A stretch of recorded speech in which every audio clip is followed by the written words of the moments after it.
বীরভূমের মোহাম্মদ বাজারে পাথর ব্যবসায়ীর বাড়িতে তল্লাশি, পাথর ব্যবসায়ীর বাড়িতে টাকার পাহাড়। পুলিশের তল্লাশিতে উদ্ধার হয়েছে প্রায় 50 কোটি টাকা। বাবা, ট্রাঙ্ক ভর্তি ভর্তি টাকা। ছবিটা দেখুন, প্রথম ছবি আমরা আপনাদেরকে রিপাবলিক বাংলায় দেখাচ্ছি। কেন্দ্রীয় বাহিনীও রয়েছে, তারাও ট্রাঙ্ক বয়ে নিয়ে যাচ্ছেন। বীরভূমের মোহাম্মদ বাজারের ছবি, পাথর ব্যবসায়ীর বাড়িতে তল্লাশি চালানো হয় এবং বাড়িতে তল্লাশি চালিয়ে প্রচুর পরিমাণ টাকা উদ্ধার। এবং দেখুন, টাকা গোনার মেশিনও সম্ভবত নিয়ে আসা হয়েছে, সেই ছবিটাও আমরা দেখতে পাচ্ছি। পুলিশের তল্লাশিতে উদ্ধার হয়েছে প্রায় 50 কোটি টাকা। ট্রাঙ্ক ভর্তি টাকা বের করা হচ্ছে, কোনোটা সবুজ ট্রাঙ্ক, কোনোটা লাল ট্রাঙ্ক। মনোরঞ্জন এই মুহূর্তে আমাদের সঙ্গে রয়েছেন। মনোরঞ্জন, এই পাথর ব্যবসায়ীর ঘরে এত টাকা কোথা থেকে জমলো? দেখো, সেটাই বড় প্রশ্ন। কারণ এই মিনার মণ্ডল যে পেশায় ছিল একজন সরকারি বাসের চালক, তার বাড়ি থেকে প্রায় 70 কোটি টাকা, আমরা পুলিশ সূত্রে জানতে পারছি, প্রায় 70 কোটি টাকা এবং 2 কেজিরও বেশি সোনা কিন্তু রয়েছে বলে পুলিশ প্রাথমিকভাবে মনে করছে। কারণ পুলিশের এই মুহূর্তে টাকা গোনার কাজ চলছে। 2টি ট্রাঙ্ক বাড়ির ভেতরে নিয়ে যাওয়া হয়েছে, 4টি টাকা গোনার মেশিন নিয়ে যাওয়া হয়েছে এবং তোমায় বলে রাখি, একটি প্রিন্টারও নিয়ে যাওয়া হয়েছে। স্বাভাবিকভাবে প্রায় 70 কোটি, এবং সেটা যদি 100 কোটিও হয়ে যায় তাহলে সেক্ষেত্রে অবাক হওয়ার মতো কিছু নেই, এমনটা প্রাথমিকভাবে মনে করা হচ্ছে। এবং যেটা বলা হচ্ছে যে 3টি আলমারি, ওপরের দোতলা রুমে, ওপরের রুমে 1টি আলমারি এবং নিচে 2টি আলমারি রয়েছে, সেখানে যেমন টাকা রয়েছে, পাশাপাশি কিন্তু আরো কয়েকটি কাপড়ের ব্যাগ, সেই কাপড়ের ব্যাগেও কিন্তু টাকা রয়েছে বলে পুলিশ সূত্রে জানা যাচ্ছে। এবং এই কাপড়ের ব্যাগগুলিতেও টাকা রাখা আছে, সোনার গয়না রাখা আছে। এবং এই যে নিচের তলা রুম রয়েছে, সেখানে যে আলমারি রয়েছে, সেই আলমারিতেই কিন্তু মূলত এই সোনা মজুত রয়েছে বলে জানা যাচ্ছে। এবং এই মুহূর্তে অতিরিক্ত পুলিশ সুপার, ডিএসপির মতো জেলা পুলিশের আধিকারিকরা, উচ্চপদস্থ আধিকারিকরা, তারা ভেতরে রয়েছেন। রয়েছে বিশাল পুলিশ বাহিনী এই মুহূর্তে দেখো ঘিরে রয়েছে। কোনো সাধারণ মানুষ যাতে এখানে ভিড় জমাতে না পারে তার জন্য কিন্তু পুলিশ রীতিমতো টহল দিচ্ছে। সামনে 14 নম্বর জাতীয় সড়ক, সেই জাতীয় সড়কের ওপরেও কিন্তু পুলিশ সমস্ত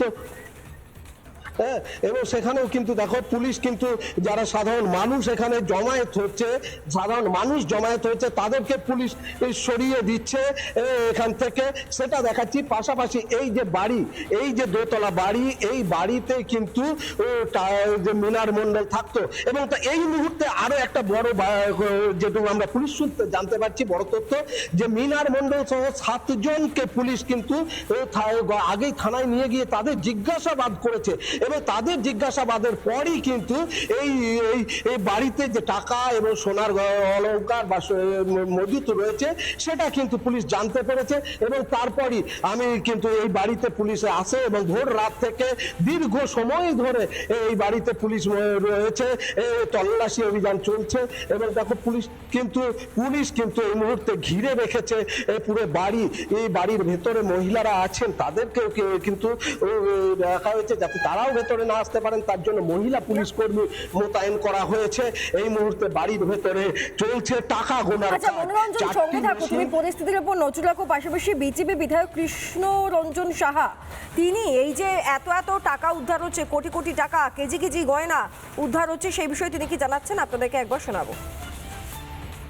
চোর মস্তান সিন্ডিকেট রাজ বন্ধ হয়েছে। আমি ধন্যবাদ জানাই যে মানবিক মুখ্যমন্ত্রী সম্মানীয় শুভেন্দু অধিকারী মহাশয়কে। যারা বলেছিল খেলা হচ্ছে, আজকে পশ্চিমবঙ্গের মানুষরা দেখতে পাচ্ছে যে খেলা কিভাবে শুরু হচ্ছে।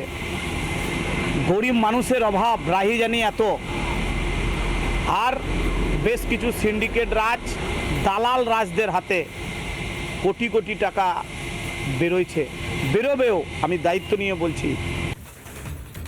শুনলাম বিধায়ক কৃষ্ণকান্ত সাহার বক্তব্য। আমি আরেকবার মনোরঞ্জনের কাছে যাব। মনোরঞ্জন, এই ব্যক্তি পাথর ব্যবসা করতেন, তাই তো? কবে থেকে পাথরের ব্যবসা করছেন এবং এই এত বিপুল পরিমাণ টাকার উৎস কি? তার মাথায় কি কোনো নেতার হাত ছিল? কিভাবে এত প্রতিপত্তি? দেখো এই ব্যক্তি মূলত যেটা জানা যাচ্ছে যে এই সরকারি বাসের চালক ছিলেন, সেখান থেকে তিনি অবসর নেন এবং অবসরের পর কিন্তু তিনি যে টুলু মণ্ডলের আত্মীয় পাথর ব্যবসায়ী, এই টুলু মণ্ডলের ব্যবসার সাথে তিনি কোনোভাবে যুক্ত ছিলেন কিনা এইটা কিন্তু এখনো পরিষ্কার নয়। তবে পুলিশ এই বিষয়টিও দেখছে এই যে এর সাথে টুলু মণ্ডলের কোনো যোগ রয়েছে কিনা এটাও যেমন দেখা হচ্ছে। পাশাপাশি তোমায় বলে রাখি যে এই টাকার উৎসই কিন্তু সব থেকে এই মুহূর্তে বড় বিষয়, যে এত টাকা সে পেলো কোথায় থেকে এবং সেই টাকার উৎস কি সেটাও পুলিশ খুঁজছে এবং তার জন্য ইতিমধ্যে মিনার মণ্ডলকে নিয়ে আটক করে তাকে জিজ্ঞাসাবাদও করা হচ্ছে এবং যে তার বাড়ির আরো কয়েকজন মোট 7 জনকে জিজ্ঞাসাবাদ করা হচ্ছে আটক করে। মনোরঞ্জন সঙ্গে থেকে এই মুহূর্তে রামপুরহাটের বিজেপি বিধায়ক ধ্রুব সাহা তিনি আমাদের সঙ্গে ফোন লাইনে রয়েছেন। ধ্রুববাবু, আমরা যে খবর পাচ্ছি এক সময়ের সরকারি বাসের চালক, পরবর্তী সময় সম্ভাব্য পাথর ব্যবসায়ী, তার বাড়ি থেকে কোটি কোটি টাকা উদ্ধার হচ্ছে, কেজি কেজি সোনা উদ্ধার হচ্ছে। এরা কারা? এরা এতদিন ধরে বীরভূমের মাটিতে এত শক্তিশালী ভাবে ছিল কি করে? এরা সব তৃণমূলের আশ্রয়ে বেড়ে ওঠা ইললিগ্যাল ব্যবসায়ী। এরকম অনেক ব্যবসায়ী আছে যাদের খবর আমাদের কানে আসছে যে অমুক জায়গায় টাকা আছে, অমুক জায়গায় টাকা আছে। একটা সময় আমি অনেক জনকে বলেছি এখানে মানে টাকা আছে বলে খবর পাওয়া যাচ্ছে। দেখুন, বিষয় হচ্ছে এ তো যা পরিস্থিতি তৃণমূল করেছে উদ্বেগজনক পরিস্থিতি। আমরা প্রকৃত এই ঘটনার তদন্ত জানতে চাই, পশ্চিমবাংলার মানুষ জানতে চাই এদের সঙ্গে মূল মাথাকে, এদের এত টাকা কোথা থেকে এলো। আমি আরো তদন্তকারীদেরকে বলবো যে আর একটু মোহাম্মদ বাজারে ঘোরাঘুরি করলে আরো অনেক জায়গায় এই ধরনের একই ধরনের ট্যাঙ্ক, এখানে 2টো ট্যাঙ্ক আনতে হয়েছে, আর একটু ঘোরাঘুরি করুন, 10, 12, 25 খানা ট্যাঙ্ক ভর্তি হয়ে যাবে মোহাম্মদ বাজার তথা বীরভূমের কয়েকটা জায়গা থেকেই। এই জায়গাগুলো একটু তদন্ত করলেই পেয়ে আসবে। মানুষের উন্নয়নে এই সমস্ত টাকাগুলো লাগুক। গরিব মানুষ, প্রান্তিক মানুষ, হতদরিদ্র মানুষ এই টাকা থেকে সুযোগ পাক। পশ্চিমবাংলাকে ভিখারি করে দিয়েছে, 8,15,000 কোটি টাকা দেনা করে দিয়েছে। এই টাকা থেকে বুঝতে চাই যে তৃণমূলের জেলা সভাপতি এই যে অনুব্রত মণ্ডল বলতেন যে রাস্তায় রাস্তায় নাকি উন্নয়ন দাঁড়িয়ে রয়েছে তৃণমূলে, ওপাশে আরেকজনের নাম কাজল শেখ, মানে এইরকম ভাবেই কি উন্নয়নটা হয়েছে বীরভূমে? এই জন্যই তো এরা ডিম খাচ্ছে, এই জন্যই তো এরা ঘর থেকে ভয়ে বার হতে পারছে না। বার হলেই মানুষ ডিম মারছে। মানুষ টাকা পায়নি, মানুষ খাবার পায়নি, সরকারি সুযোগ পায়নি, বেকার যুবক কাজ পায়নি, আর লক্ষ লক্ষ কোটি কোটি টাকা রাজ্যের দেনা হয়েছে। তৃণমূল আশ্রিত মস্তান মাফিয়াদের বাড়িতে, তোলাবাজীদের বাড়িতে ট্যাঙ্ক ভর্তি টাকা পাওয়া যাচ্ছে। এটা উদ্বেগজনক। এর প্রকৃত তদন্ত আরো নিবিড়ে গিয়ে তদন্ত হোক।